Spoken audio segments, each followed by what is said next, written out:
stories, it's magical moments. Our next guest is the founder and chief storytelling officer of the innovative, multifaceted brand and experience design firm, Ideas. Integrating concept development, experience design, and branding with a great story. His creative experiences have taken him across the globe, from his youth as a musician to his first job at Disneyland, helping to develop the iconic Disneyland Main Street Electrical Parade. He's led teams producing numerous multimedia experiences for Tokyo Disneyland Park and was a Disney Imagineer on several attractions that will become part of Epcot. As Vice President of Disney Production Services, he was responsible for facilities and services at the Disney MGM Studios, as well as the operation of Disney Ideas, a full-service transmedia studio, which he acquired in a management buyout from Disney in 2001. A nationally recognized speaker, he can also be seen on TEDx High Point. Ladies and gentlemen, it's time to discover how storytelling can be a powerful tool for the advancement of public works. Please give a warm PWX welcome to Chief Storyteller, Bob Allen.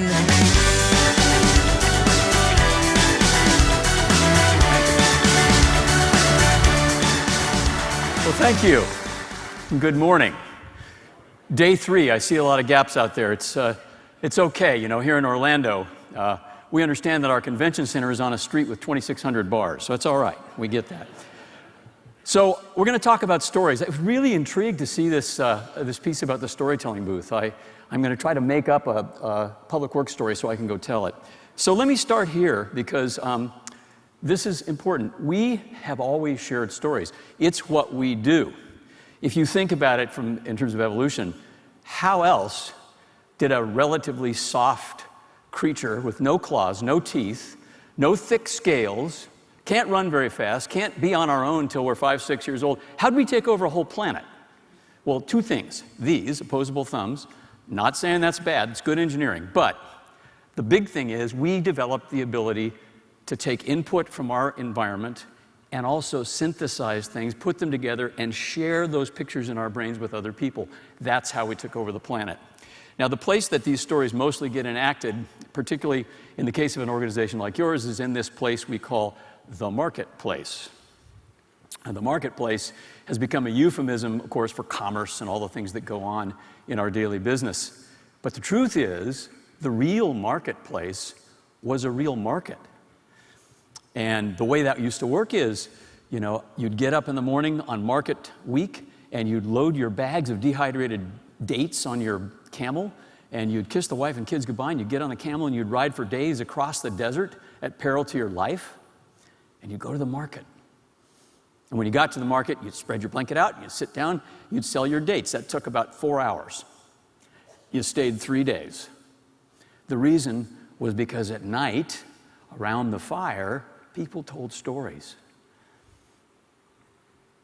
After 3 days, much like you, a little bit tired, maybe with a slight headache, you take your money, you get back on the camel, you buy, you know, a ruby for the wife, a monkey for the kids, trip presents, you know.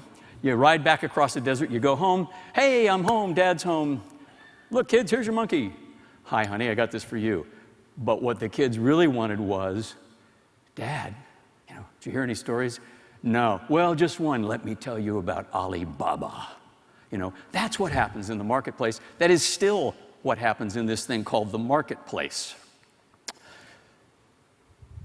This is Ray Hicks. And Ray Hicks was probably the greatest Appalachian traditional storyteller in America. I got to work with Ray when we did a project for the International Storytelling Center. Ray's about 6'7", real tall string bean of a guy, and we were doing a wall of fame. And on the wall of fame, there were photographs of famous storytellers.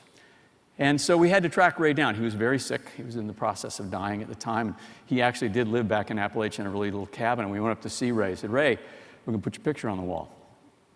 What do you want us to say? And he kind of pulled himself together and he sat up. And I can't do Ray's accent, and if I did, you wouldn't understand me. But he said, basically, you know what? Storytelling is the best thing that ever happens. I will argue that Ray is right, that storytelling is the best thing that ever happens. So here's what I'd like you to do, and I know this is a little dangerous because it's morning and maybe you just got up. I want you to close your eyes if you come. I'm going to tell you a story. This story takes place in Ireland a long, long time ago, back before there were any roads, back before there was Walmart, back before there was everything. And it's about a guy named Rory O'Donoghue and his wife. They lived in a little tiny village, so small it didn't even have a name, although it had a pub. And Rory made their living, such as it was, by traipsing across the countryside and selling socks. You see, all summer his wife would gather the wool from the local farms and she'd repair socks and make big, thick wool socks. It's cold in Ireland in the winter. Rory would set off across the country with a pack of them on his back and sell them door to door. So it was late October, early November, getting a little chilly in Ireland.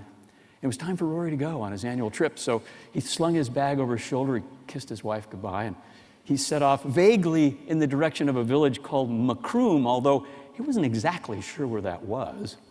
And off Rory went, and he walked, and the day got colder and grayer, and it began to rain. And he shrugged, and he walked some more, and then the rain turned into sleet. And he was cold, and he was tired, and he really didn't know where he was or where he was going.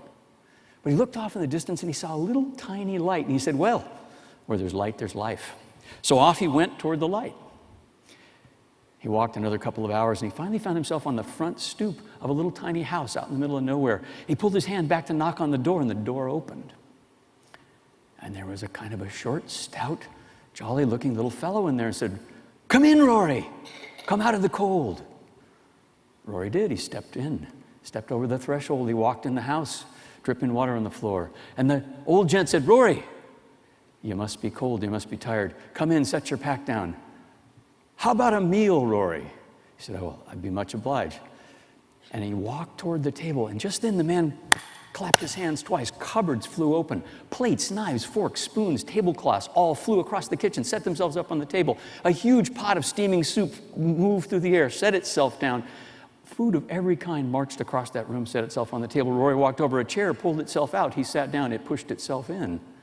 He was just about to reach for a spoon to try the soup. The spoon floated up and fed him the soup. This didn't happen at home. It was amazing. So he ate and he ate and he ate. And finally, the old gent said, well, Rory, have you had enough to eat? Oh, yes, sir. Thank you so much. Well, now, Rory, let's go sit by the fire, warm your feet. So he took his boots off, sat down in two big comfortable chairs by the fire. And the gent said, now, Rory, in our house, the way we like to spend an evening is first we have a good meal, and then we like to sing a few songs. How about a song, Rory? And Rory sort of looked down at his feet, blushed a little. It was well known back in town. He's the only one in town been asked to leave the pub for singing. So he looked at his feet and he said, if it's all the same to you, I'd prefer not to. The old man frowned. He said, well then, Rory, I'll tell you what. The third part of the evening, we like to tell stories. How about a story, Rory? Once again, Rory, being a little bit shy, looked at his feet, steaming now from the fire, and said, if it's all the same to you, I'd prefer not to. The man was furious. Rory felt himself picked up by the scruff of his neck and propelled toward the door. The man yelled, what good are you then, man? What good are you? Rory was forced out the front door. He went out, his bag of socks hit him in the back of the head, and his boot hit him in the back of the head, and he sat back out in the front steps in the sleet. He laced his boots up, he picked up his bag, not knowing what to do, he set off. And he walked and he walked and he walked until once again he saw a faint light in the distance. Well, where there's light, there's life, I guess. He went for the light. He found kind of an old bum, a vagabond sitting by a fire, roasting a joint of meat over a spit. And Rory said, do you mind if I share your fire? And the man said, suit yourself. So he sat down. And a few minutes later, the man said, I need to walk into the woods for a minute. Would you mind me dinner? And Rory said, oh, of course. But you know, when you've been out, you've walked across the Irish countryside all day, and it's cold, and you're cold, and you sit by a fire, you get drowsy. So finally, Rory nodded off, and his chin hit his chest. No sooner than he nodded off, he heard a voice saying, "You're burning me whiskers, man." He looked around. He didn't see anybody. The old man wasn't there. He couldn't see anybody for miles. He looked around. "You're burning me whiskers, man." He looked. It was the meat. The meat was talking to him, and it began to grow arms and legs, and it used its hands, and it pushed itself off the spit, and it reached out for Rory and said, "You're burning me whiskers, man." Rory jumped up, threw his bag over his back, ran back off into the night with the meat nipping at his heels, reaching for Rory, said, "You're burning me whiskers, man." It climbed up his back legs. It got its hands around his throat. It was choking. It was, "You're burning me whiskers." He threw the meat off and ran and ran and ran until he found himself right back on the front porch of the old man's house with the door opening slowly, out of breath. The old man said, "Rory, you're back. Do you have a story for me now?" "Oh, yes, sir, I do." And Rory went in and told him about the bum and the meat and everything, and the man was delighted. He smiled. He said, "Well, I bet you're tired." He said, "Yes, I am." 2 claps of his hand, a door opened. It was a room Rory hadn't seen before. He walked in. Beautiful, big feather bed. Rory didn't even take off his boots. He was asleep before his head hit the pillow. Now, he woke up the next morning, and he knew it was morning because he could hear birds and he could feel the sunlight on the backs of his eyes. And he sat up, and he opened one eye, and he opened the other eye, and he looked around. And he had spent the night in a wide open field sleeping on his bag of socks. And he smiled and wondered where in the world he had been. Okay, that is the story of Rory O'Donoghue. Now, I tell you that story not because it's germane to public works particularly, but because it's germane to stories. We just went someplace together for a couple of minutes, and we had arguably a shared experience, but we didn't have the same experience. If we had time, we could go around the room, and somebody would describe Rory as a redhead. Some would say, no, he had black hair. No, he was tall, he was short. He was fat, kind of skinny. I mean, that's what happens in our mind. We make pictures when we tell stories. And this is a critical fact because even neurologically now, we know that story is the native food of your brain. So Andrew Newberg, and I commend this book to you, I've had time, it's a good airplane book, it's called Why God Won't Go Away. These guys are neurologists. They set out to study what brains look like when they meditate. What they found out was that your brain uses story as its basic food. Every single minute of every day, your brain is taking input and making up a story it tells you, and you believe it, and you call it reality. And that's how important stories are. If you didn't make up this particular story, you wouldn't get out of bed, because I make it up too. Here's the story I make up every morning. When I stand up, my feet will stick to the floor. If we didn't make that story up, we'd never get out of bed. We'd hold on, because we'd be afraid we'd be like, Calvin and Hobbes. Calvin would fly off into the universe occasionally. So here's what happens, and this has been studied clinically. There's this now kind of mythological notion of left brain, right brain, but we'll use the metaphor just for fun. Story turns out to be the great integrator. Your brain on story lights up in the middle, and that energy spreads all the way around, and it's been proven to be the most effective way to communicate anything. So let's talk about now why that might be important. We live in what I call World 4.0. 3 was taken. And what's that mean? Well, we'll go through it pretty quick. I would argue this world is very networked. It is completely a global world. What happens in Beijing this morning affects my tiny little business here in Orlando, and it affects what you do. And that goes for everywhere in the world. It's about minds. The world is all about minds now. It's very volatile. Things don't last, they move, and the curve of change is actually increasing in pace over time. Most importantly, the world today does not permit you to be a bystander. You have to be a participant. If you're not participating in the world, it goes by you too quick.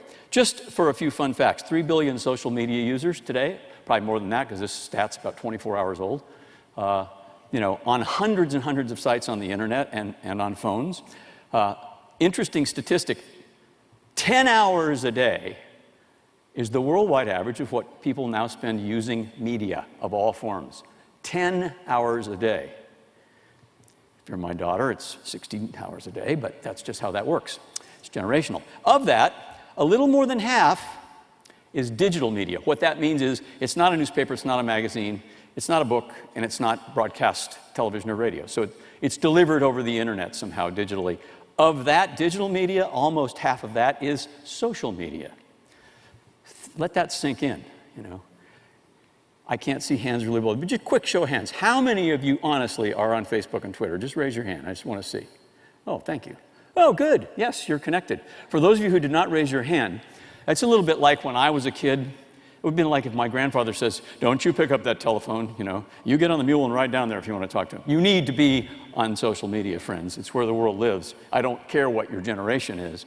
So, you think that's a big business? Well, $8.3 billion just in advertising in 2015.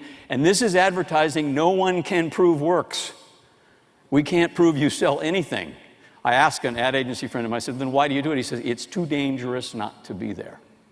We just can't afford to take the risk that maybe it works, because that's where the people are. It's growing. Facebook adds 500,000 new users a day. 6 new profiles a second worldwide. The Facebook population is bigger than most countries, just so you know.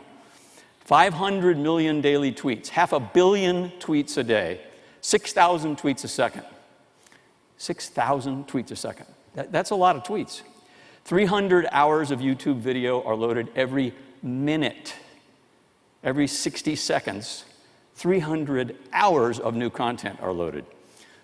If you're roughly my age, which is older than dirt, that's a whole different world than when we had ABC, CBS, NBC in one local station. 300 hours a minute. 3.25 billion hours each month viewed. YouTube stars are now making more money than cable TV stars. So what's that mean? Why do we care? Here's what it means to me. People are spending an awful lot of their time out there telling stories to each other. So when we think about what you do and what your organization does, it becomes important to answer the question, who is telling that tale? Because even though there's so much volume, if we are not intentionally designing, constructing, building, and telling our story the way we want to tell it, it's going to be told anyway, is being told anyway. And often it's told by somebody vaguely known as them. And them don't always get it right. Sometimes them intentionally gets it wrong. So let's explore that a little bit, because this is an interesting space. Anybody want to yell out a guess as to what that's a picture of? I heard galaxy. It's the internet. And I put the arrow there. I made that part up. I don't really know where you are. That's a model of the internet. It's actually a fairly accurate model of the internet. So it's an interesting phenomenon in the internet. Cisco says, and they're pretty smart, that by 2018, we will be living in a petabyte per second internet world. Now you have to think, we think in gigs right now. So how big is a petabyte? Well, it's big enough to put all of the content in every research library in North America into it. If you had a 1 petabyte jump drive, you could put that much content on it. It's enough data to put most all of the output of Hollywood for 5 years into. It's a lot of data. So when we look at a petabyte per second flowing over the internet, that's revolutionary. And we're heading in that direction. That's storytelling run wild out there. So what that's done is that it's had effect on the human being. So games, text, social media, all these things we're talking about, that's not just a commodity anymore. That's a human operating system. That's the new firmware in the brain. And again, I'll go back to neurobiology because it's fascinating, at least it's fascinating to me. If you take a digital native, you capture a 20-year-old, they're around, you can get one. You poke them in an FPET machine and you watch their brain in real time. And you take one of us relics and you poke us in the same FPET machine and watch our brain in real time. What you're going to see is that the brain of that 20-year-old is physiologically different than the brain of someone that's older. The frontal lobe is different. There's more connectivity between the associative cortex and the midbrain. All kinds of interesting things have happened biologically. Neuroplasticity is a real thing. These younger people's brains have evolved and shaped themselves differently because the axiom in neurology is neurons that fire together wire together. So digital natives have different brains. There's a new human operating system, and it's in place, and if we're going to tell stories in the world, we have to understand it. So it kind of goes like this. You know, the old model was information, right? Oh, the internet, yeah, information, lots of information. So that model looked like this. It was, hey, okay, information, cool. Wow, how much can I get? You know, and everybody went out on the internet. And so, indeed, we went out on the internet and we got all the information we wanted off the internet. We just got more and more and more information, and boy, that was really great, and we had all this fabulous information. And then, Ray Kurzweil, who's a wonderfully nutty futurist, you can look him up, came along and said, oh, by the way, just want you to know, by 2040, the web will have more processing power than the human brain. Now, there's been a lot said about artificial intelligence lately. We won't get into that. I do fear intelligent robots, because I read a lot of Isaac Asimov when I was a kid. But this is evolving. Well, what's that mean? Here's what it means. It became more about curation.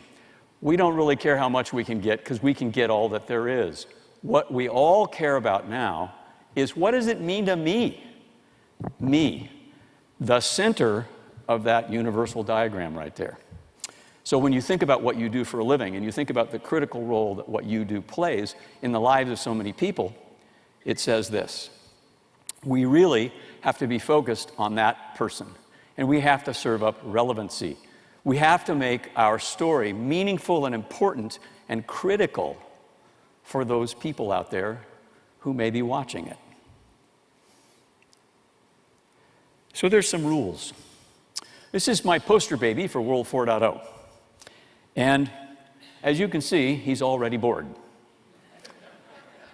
He's bored, because the last time you told him a story, it was 15 minutes ago. And he's bored. What? That was 15 minutes ago.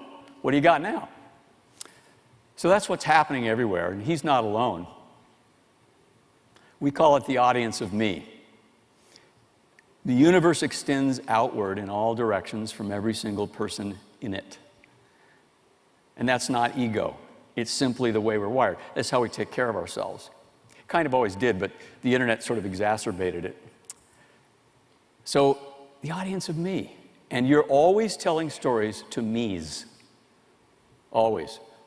I don't care if there's 200 people in a room, or there's 10 million people, or 150 million people on the other end of the Super Bowl broadcast. They're all me's. And they all have a personal relationship with that tale. And we have to bear that in mind. The second tenet of the road rules is time poverty. It's the only universal condition. Everyone perceives they don't have enough time. You would be hard-pressed, I imagine, and maybe you know some, but you'd be hard-pressed to name 10 people whose day goes like this. Oh, boy. I wonder how I'll fill up my day. No, you're like this all day long. You know, you're texting, you're saying, I'm going to be 10 minutes late, I'm going to be 15 minutes late. Oh my God, I forgot, I double booked myself. I have a 10-year-old dog. If I want to take him for a walk, I have to schedule it. You know? If he has a cell phone, I haven't found out where he keeps it, but I'm sure he does. You know? So time poverty. We do a lot of work for large organizations. We did some work for the World Bank. And you know, we've seen cases where after years of work, all the materials come together, guy gets on, and this is right in your bailiwick, guy gets on a plane, takes all the things needed to put a water well pump in the ground for a very remote village. At great risk to life and limb, small plane lands out on a dirt runway, guy gets out, says, great news, I'm with the World Bank, I'm here with the pump.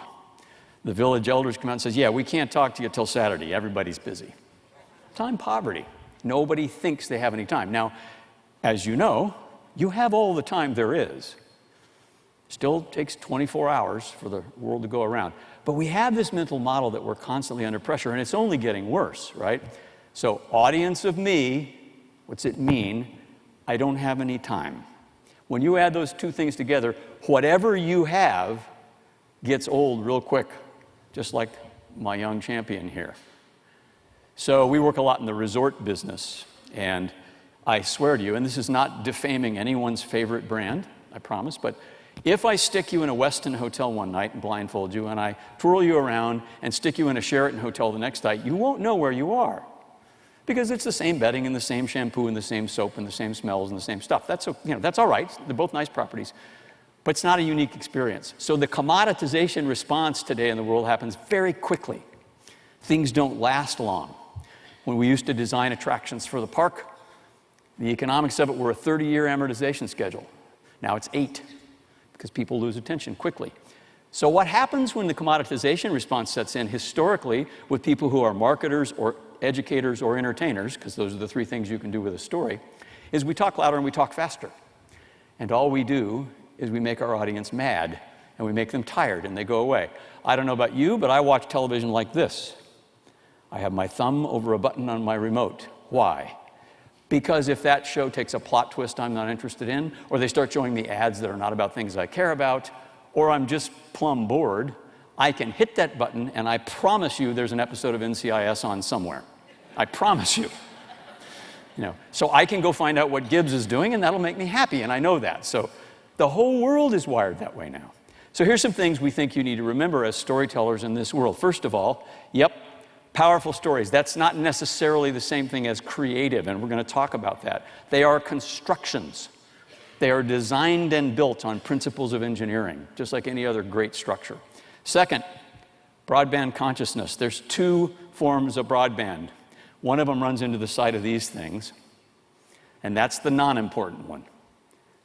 The other one runs into here. That's the important one. We now have a broadband consciousness globally. We are always tuned and ready for a new story. But it's very noisy. There's lots of stories competing for that attention. So you used to have 15 seconds, now you have about 6 to get someone's attention. And the last thing is, I don't care how many times you tell your story, if it's completely inconsistent with the experience in the real world, people have decided they're going to believe their lion eyes and not us. So the experience has to line up with the story. So those relationships are critical to preserve and understand in World 4.0. So that leads me to a question. I wonder, if we think about it, how does that story get told in this environment? Advancing quality of life for all. That's a big story. That's a really big story. If someone walked into your office unannounced and said, I'm sorry to interrupt, I'm here to talk about advancing the quality of life for everyone.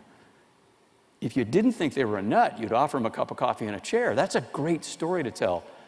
And I don't have an answer for you, by the way, but I want you to think about this. How is that story getting told? Well, one way is through a vehicle that we call a brand.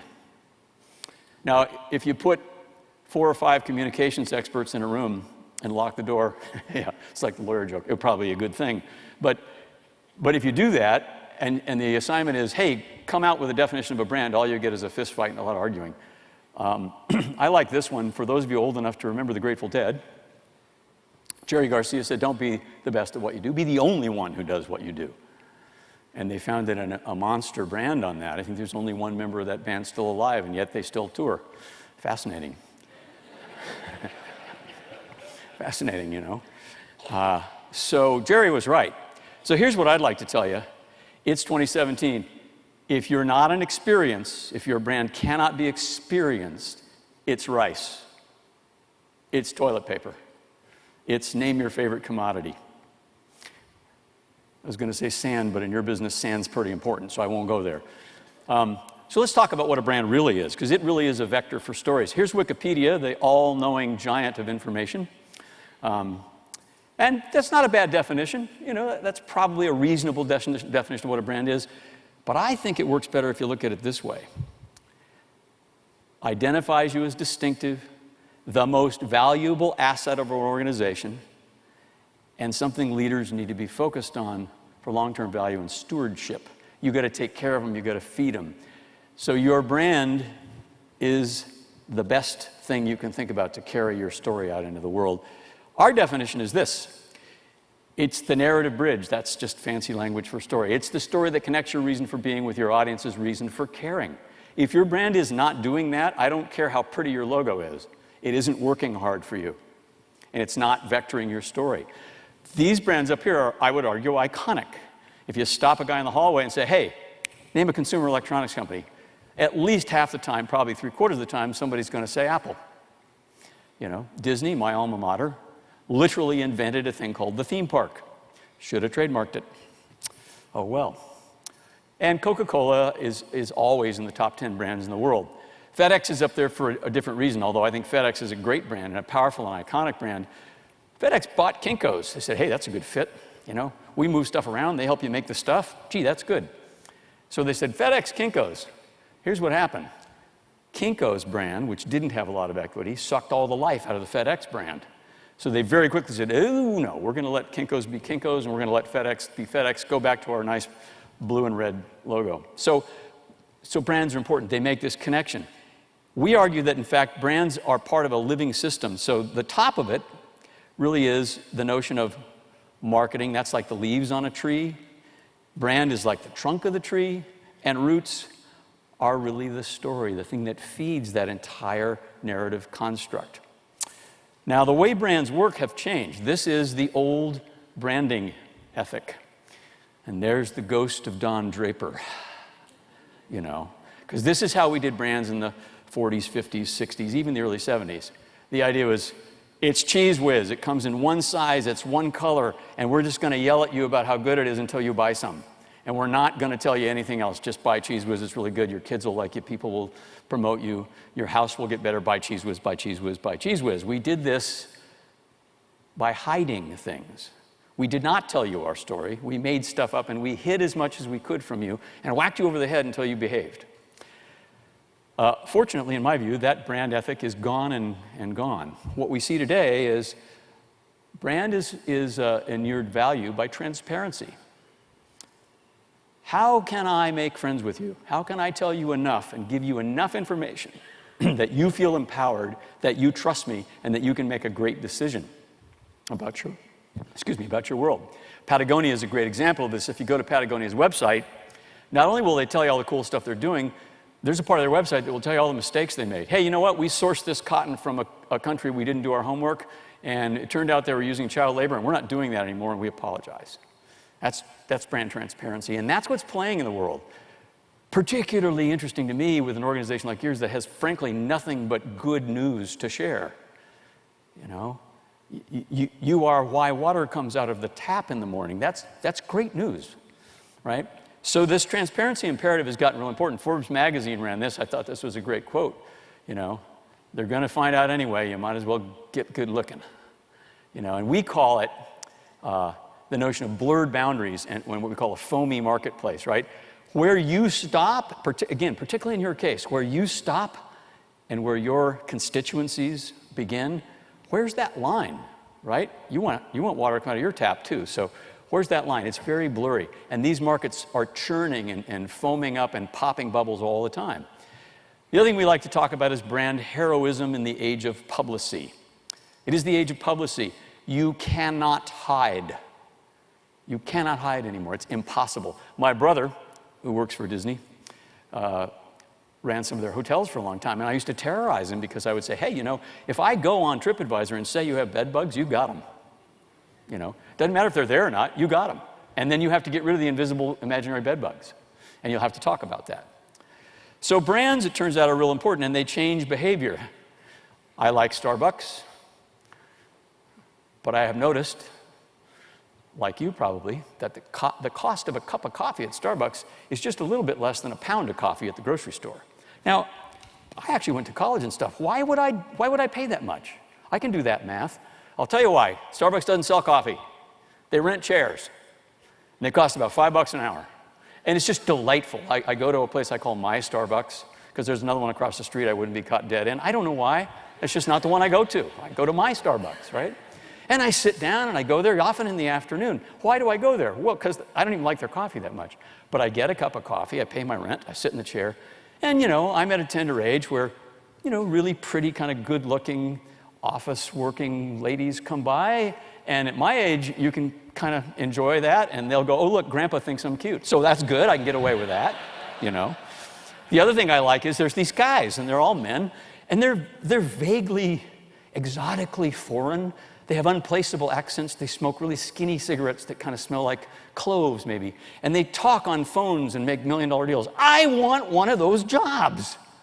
I want to get one of those jobs. I want to be the Starbucks millionaire guy. So I go hang out at Starbucks, learn how to do that. And that's how brand works. It's an experience. It's not about the commodity.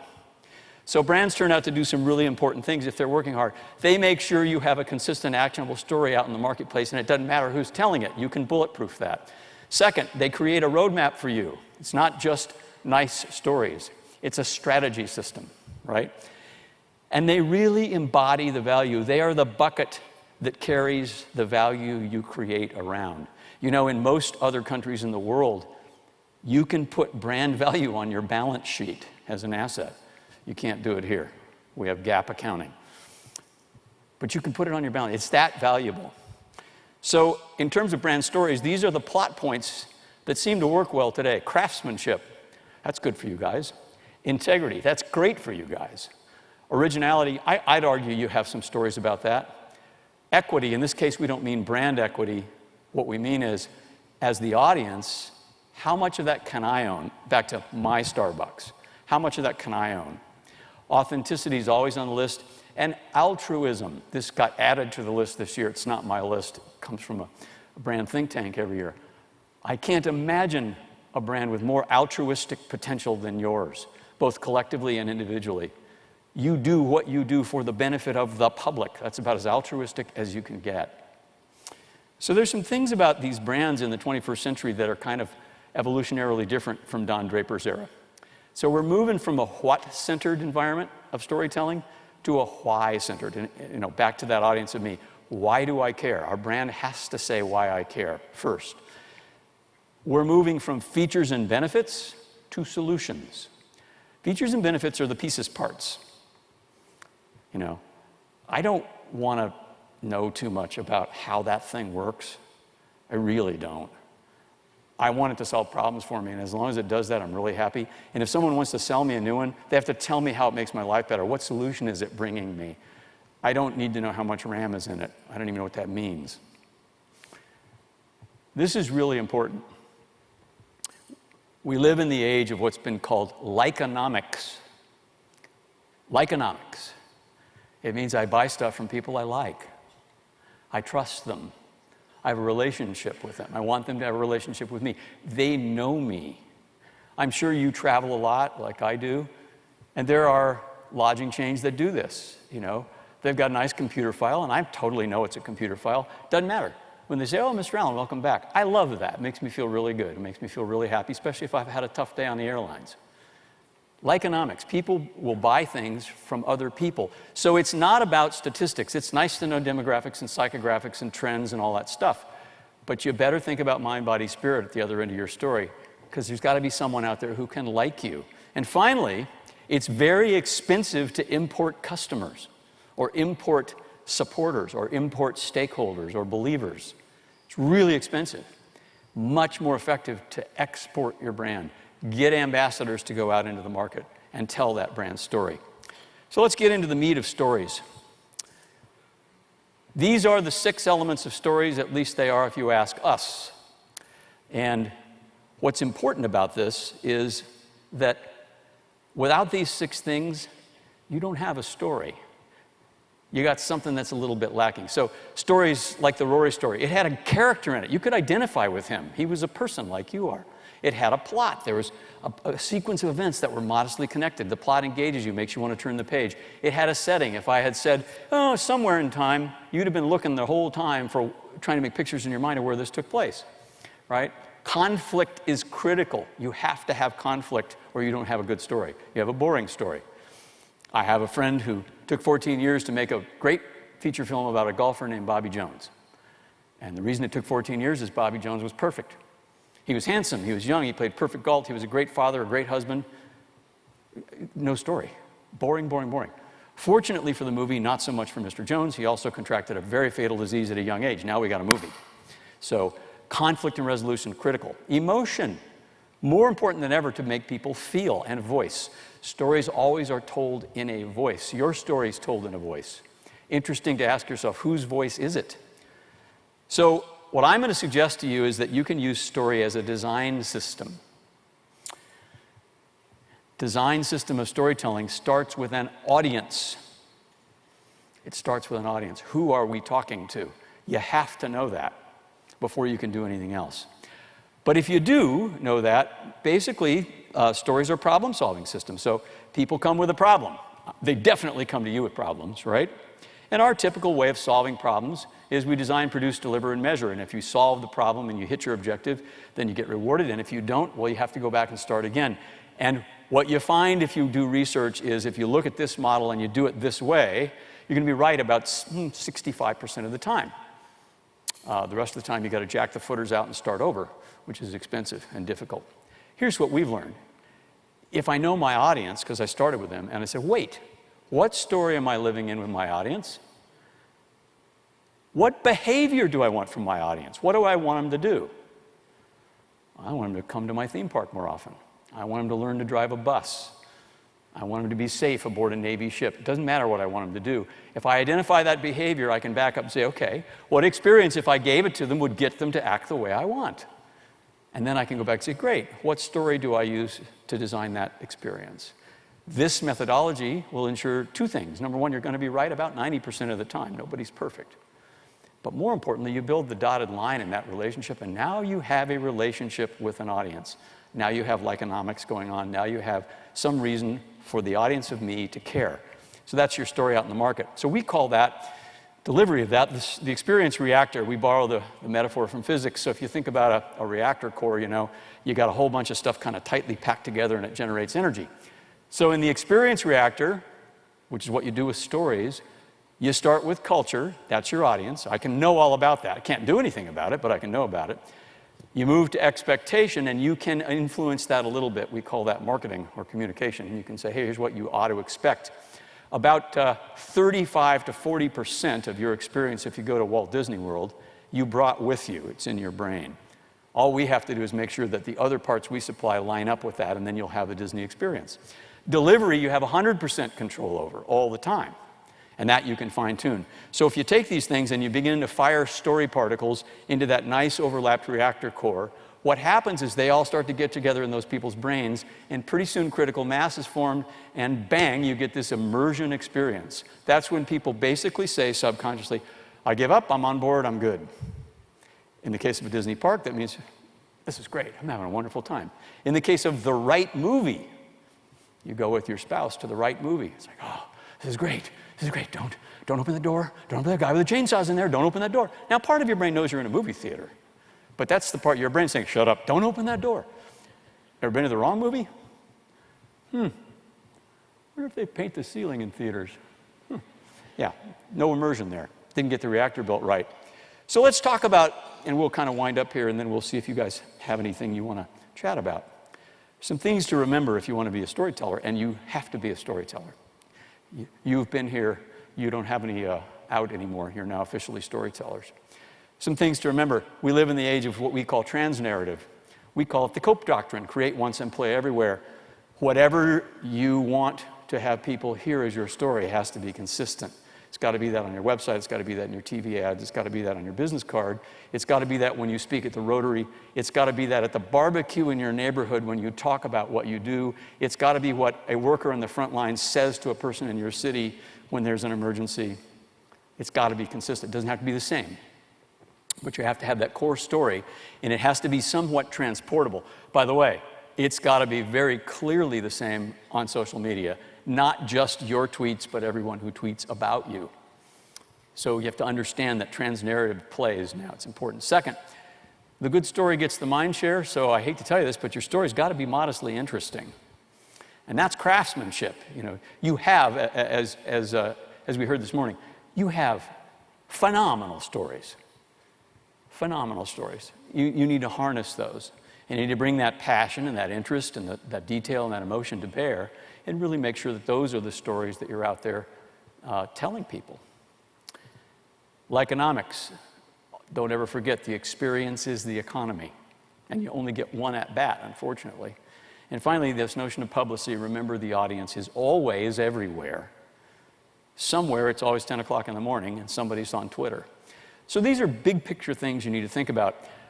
I'd like to go into 3 sort of primary storytelling techniques, and then we'll finish up with a couple of recommendations. So a colleague of mine has this construct she calls the story sandwich. And the problem with the story sandwich is it mimics a real story. You can do a story sandwich and think you've actually told a story. Oh, good boy, told my story. The problem is the story sandwich goes like this. Well, once upon a time, data, data, data, data, fact, notation, the end. It's a sucker punch. And what happens is you tell the audience, oh, good. There's a book called Wake Me Up When the Data is Over. And it's not that data is a bad thing. Data is a great thing. But you have to keep the story going. So you can't do the story sandwich. You can't tease me with the notion you're going to tell me a story in this marketplace and then not do it. You got to tell me the real story. You have to persevere. I'm sure you've seen a billboard like this one. You know, they're all right. I'm an animal lover, dog nut. And these are out there. You know, we've got a lot of animals who need care. And that's an interesting billboard. This, however, would make me pull off the road, get out my cell phone, and donate.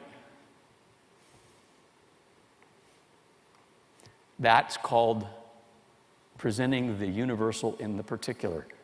It turns out we can really relate to a dog, a child, a person, a lot better than we can a whole bunch. That face is what does the trick. So when we tell stories that we want to move people, we want to use this notion of present the universal in the particular. This thing you can really understand about this individual is really global. It's about everybody. Now, just so you feel better, that's a friend of mine's dog. He's just fine. Don't worry about him. That's a union model dog. He got paid for the session. He's all good. He's all good. Don't worry about him. So here we go. I'm going to argue that in the stories that you tell, you are the hero, you personally perhaps, or you, your organization, or maybe you, the discipline that you live in. Could be any of those. And the world is the stage that you enact your story on. And stories are very common. This is basic Joseph Campbell, The Hero's Journey, you know. It is how humans took over the world. It is the same story architecture that every great story enacts.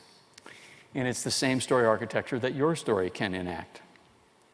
Organizational storytelling has some peculiar energy to it.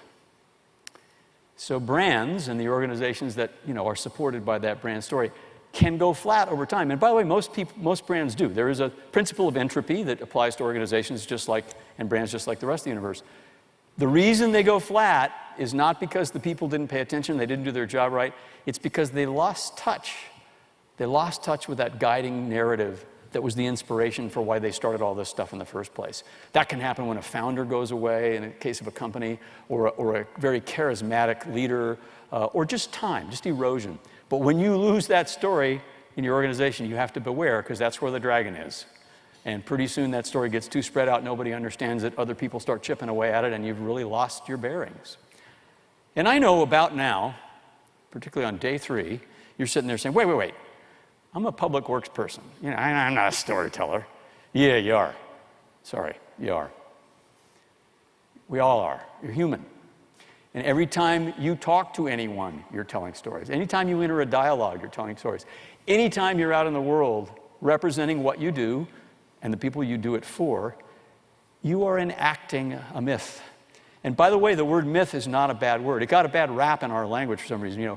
Most people say, well, that's a myth. What you mean is pejoratively, oh, that's a lie. That's not what a myth is. A myth is a particular kind of story that human beings make up to explain why the world is how it is. They're very powerful. We make them up all the time. You are enacting a myth when you're out in the marketplace. And there's a responsibility that comes with that. So I'll leave you with a couple of guidance maybe is a good way to talk about it. Turns out there's a lot of kinds of stories in the world, and they're made of different kind of ingredients. Future stories, right? That's a, hey, what if we story. That's a story that takes a vision and lets people understand it. Failure stories, really powerful. You can model that. You can say, we did and we didn't, and guess what? This happened. We don't want that to happen. Great, let's edit the story. It's a lot easier than editing reality later after the fact. Heart stories evoke emotion. Teaching stories pass on knowledge and skills to people. You can test after those, see if they got it. Stories are the greatest simulators in the world. We have a big modeling and simulation cohort here in Orlando, and it's dominated by technical guys. Hey, I got a 6 degree of motion base. Hey, I got a new polygon generator. I was the best simulator in the world lives about 4 millimeters behind your eyes. That's the simulator. You can simulate anything in there. And springboard stories. The springboard story is particularly interesting, and it's an actual thing. You can look it up on the internet. A guy named Stephen Denning from the World Bank coined the phrase. And the simple idea of a springboard story is it's a change agency story. And what it talks about is,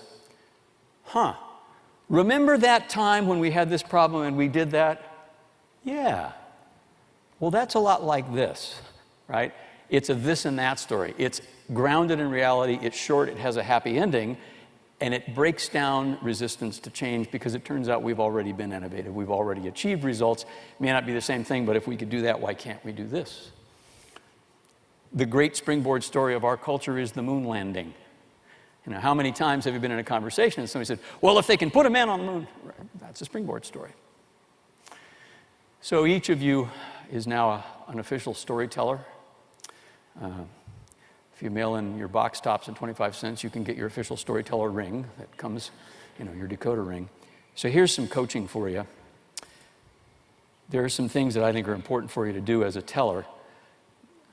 You have to love your audience. You don't have to like them. But if you're going to tell a story, you need to fall in love with whoever you're telling it with for the period of time that you're telling it. There's in Jonesboro, Tennessee, which is kind of the mecca of storytelling in the U.S., and if you ever get a chance, by the way, the first weekend in October, go to the International Storytelling Festival in Jonesboro, Tennessee. You'll be glad you did. The storytellers always say, all stories are true as long as the telling lasts, right? But you have to love your audience. You have to fall in love, literally, into a place with an audience, and you have to embrace that place when you tell a story. You have to know how the ending is before you start, or you'll never be able to get off stage, and you'll be caught. So know where you're going with your story. We like to use the predominant language of storytelling, which we call kitchen table-ese.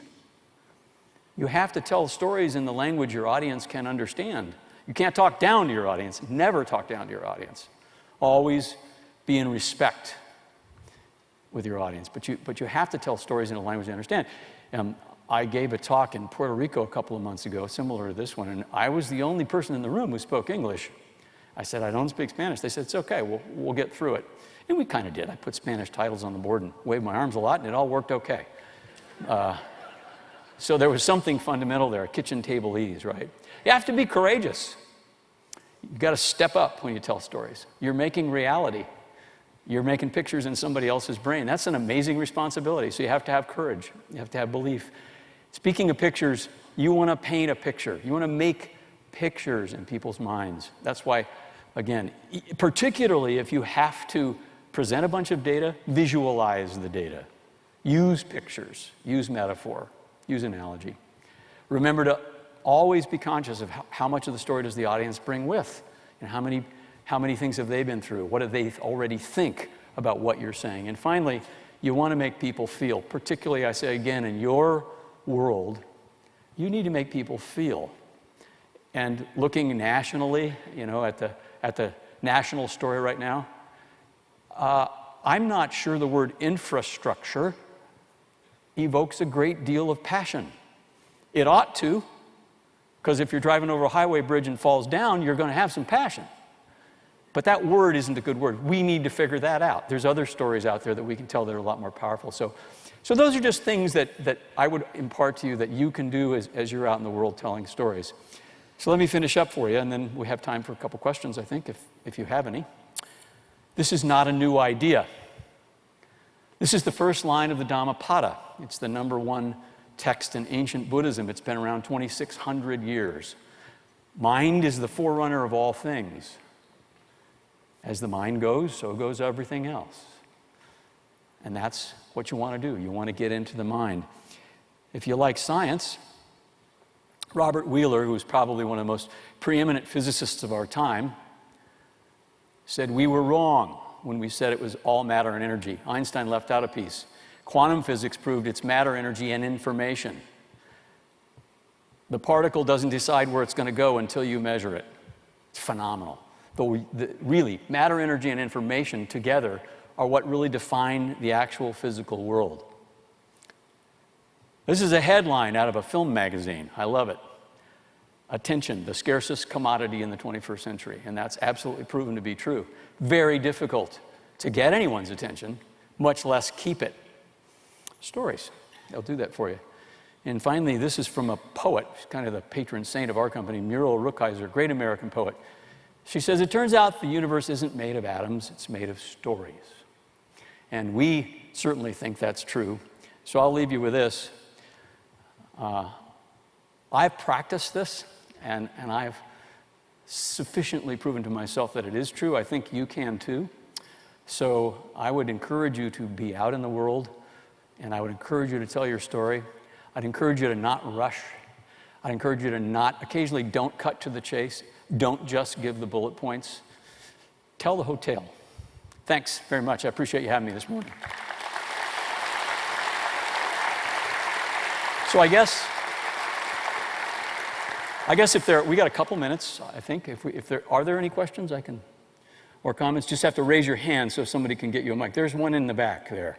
Well, I love what you just said. It's so important what we do. I consider it as part of my job to be a universal translator, so I can explain anything and everything we do to a sixth grader, to an audience. That's what we do. That's phenomenal. So what he said, if you didn't hear, he considers himself a universal translator, and he said a real important thing. If you can't explain it to a sixth grader, you need to go rework the story, because that's about where most of us live. Remember, too, particularly in specialty fields, how many of you know what your doctor actually says? It's in some weird language. Yeah, very important point. Others, thoughts, questions, arguments? Ready for coffee? Okay. Thank you very much, folks. Really appreciate it.